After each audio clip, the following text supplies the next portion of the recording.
Hello, dear colleagues. My name is Willem Vos from the University of Twente in the Netherlands, and it's a pleasure to share with you a few fond memories of our good friend Costas Soukoulis. And it's of course extremely sad that he passed away not so long ago. It's a pleasure to pass these memories on to you, also on behalf of my colleague Ad Lagendijk, who is also from Twente, and before we were, of course, in Amsterdam. So this picture here on the front is, of course, of Costas and Angela, in this case in 2010 at the SPIE meeting in San Diego. So what was the first occasion that I met Costas? Well, that was in 1995 at one of these legendary NATO schools on photonic crystals and light localization, that Costas held so excellently on Crete. And so who was Willem in those days? Well, Willem was a guy who was on his second postdoc, working with Ad Lagendijk, and we were then at the University of Amsterdam. And since 1993, I'd been busy with photonic crystals in the optical regime, so by using colloidal suspensions. And Costas always thought that this was my PhD thesis work, but this is not true, because I already had a career in high pressure physics, so therefore it was my second postdoc. So as a novice to the field of photonics, I was deeply impressed. I was deeply impressed by the organizational skills of Costas, and especially that Costas organized this conference in this fantastically beautiful, posh, fancy place, namely Alunda Mare, which is on the east side of Crete. I was also impressed because Costas invited to his meeting all the leading scientists in the field of those days. So there were Ilya Blomowicz, Saif John, John Giannopoulos, Professor Economou, John Pendry, Philip Russell, many others that I forget about and which are named in his book, and of course Costas himself. Well, during the days, there were lots of talks and great discussions, and even sometimes some really great discussions and poster sessions and lots of sun. And in the evening, after dinner, then there was a great atmosphere, lots of partying, and of course, the partying was mostly in the form of Greek dancing, and all this was tirelessly promoted by Costas.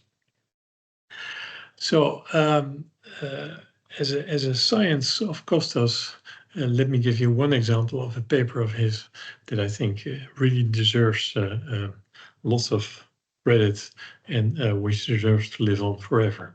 And this paper. It's a paper in Physical Review Letters, PRL, of course, for short for the young people. So this is a paper that he wrote together with Economou, and it's on the conductance and the scaling theory of localization. And what I think, and what I discussed with Atom, we agree, this paper is great because it went beyond the famous scaling theory of localization that was published briefly before by the famous Gang of Four. The Gang of Four was, of course, Abrams, Anderson, the great Anderson, Licciardello, and the great Ramakrishnan. And so they really went over and beyond this famous paper in their paper. But somehow, unfortunately, the result of Costas in the Economou for 30 years were incorrectly attributed to others. They were not really getting the credit that they should have had, which was really sad.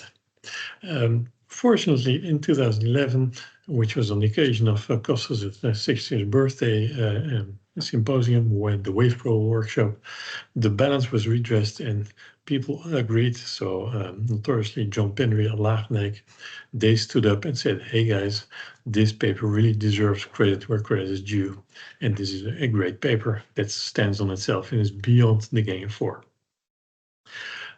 In between, I can also happily mention that Costas did visit us extensively at the University of Amsterdam, which also was great fun, even though I do not know, or several of the details I cannot publish because, yeah, they involve other people. Anyway, this is a picture which was taken at Costas' 60th birthday celebration. So, of course, there's Costas, there's a younger version of myself, and this is Thomas Kraus from St. Andrews and now York University.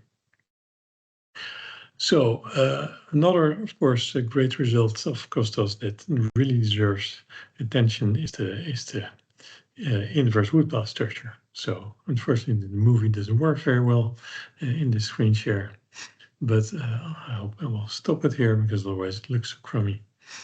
So apologies. So Costas and his colleagues from Iowa invented the famous diamond-like woodpath structure that was studied. Well, one of the first was, of course, Ekmel Ozbay, and then later Sean Lin and Jim Fleming at Sandia and Noda and Suzumu Noda in Kyoto. So what is maybe less known from this famous, infamous paper, which was maybe not in a great journal, but it's a great paper. Not so well known is maybe that in this paper they also described the inverse woodpath structure, which is shown here in this movie that you can also find on YouTube. So the structure of this inverse woodpath is basically gotten by drilling two sets of pores perpendicular. So one, as you can just see here, one perpendicular. And in our group in Twente, we love the structure every day because we've learned how to make this from silicon by etching 2 times through silicon. And this allows us to make inverse woodpath structures every day. And this allowed us to study spontaneous emission, as we can probably say the first ones to demonstrate the major inhibition. So currently, we're busy with 3-dimensional cavity superlenses, where the cavities are, of course, in the band gap. We're after the famous localization, now the real Anderson localization, and there's still many prospects that we can study in our crystals for years to come. So every day we think very fondly of and think highly of Costas, and we still have many years of memories of Costas to come.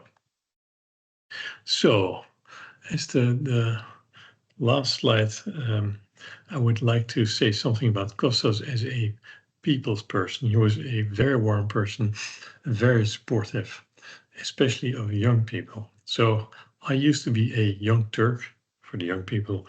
In the old days, we were either divided into old farts, which I wasn't, or young Turks, which I was, but of course not anymore. So as being young scientists, I think of Costas very highly, well, still, of course, since he was very supportive of young people, as you can see in this picture from the Women in Physics conference in Paris. So he was very supportive of young people. He was very supportive of people in minorities. He was very supportive of people in disadvantaged positions like women, unfortunately, science were and maybe still are. And he was very supportive of you, even disregarding if you were a student of his or a postdoc. So, I mean, Ekmel spoke very warmly of him and Maria, who were, of course, mentored by Costas. So I was not directly mentored, but he still took me under his wings. So, and this is to witness that Costas had a really big heart, and he was very kind. And if I think of Costas, and that sadly he passed away, this is what I miss the most. So, dear friends, this is what I had to say.